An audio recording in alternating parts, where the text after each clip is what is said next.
Hello everyone, আজকে আমরা একটি প্রবলেম সলভ নিয়ে কথা বলবো যে ইদানিং ফিল্ড থেকে একটা কমপ্লেন আসতেছে যে যখন গভীরতা বৃদ্ধি করার জন্য এই রোটার ব্যাটারির স্কিড অ্যাসেম্বলি লাস্ট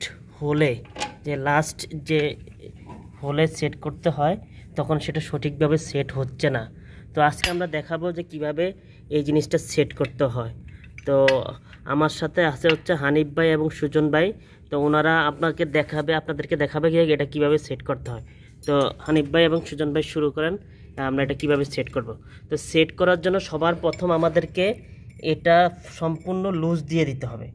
এটাকে সম্পূর্ণ লুজ করে নিতে হবে। যে স্কিড অ্যাসেম্বলির যে ছোট মাথাটা আছে সেটা সম্পূর্ণ লুজ করতে হবে।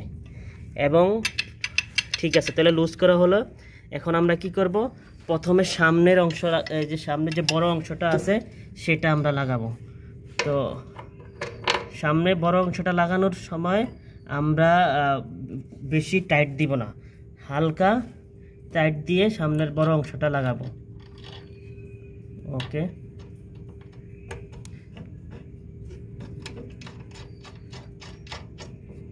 ওকে। তো হানিফ ভাই এবারকে আপনি দেখেন, আমরা এখন লাস্ট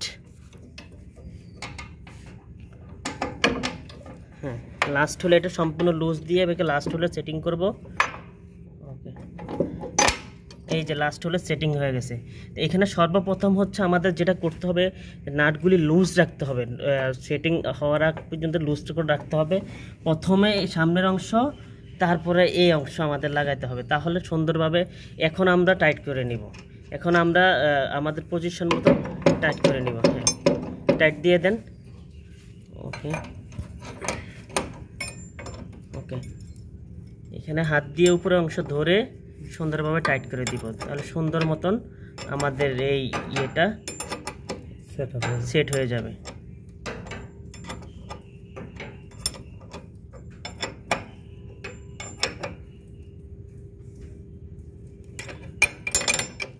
এখন নিচের অংশটা, এরপরে নিচের অংশটা আমরা টাইট দিব।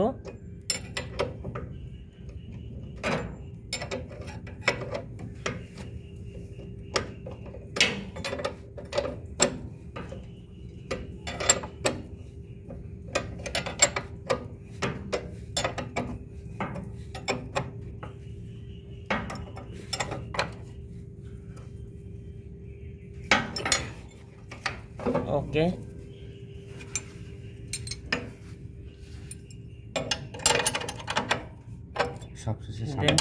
সবশেষে আমাদের যে সামনের যে বড় অংশটা আছে সেটা আমরা টাইট দিয়ে নিই, তাহলে দেখা যাবে আমাদের আর কোনো প্রবলেম হবে না।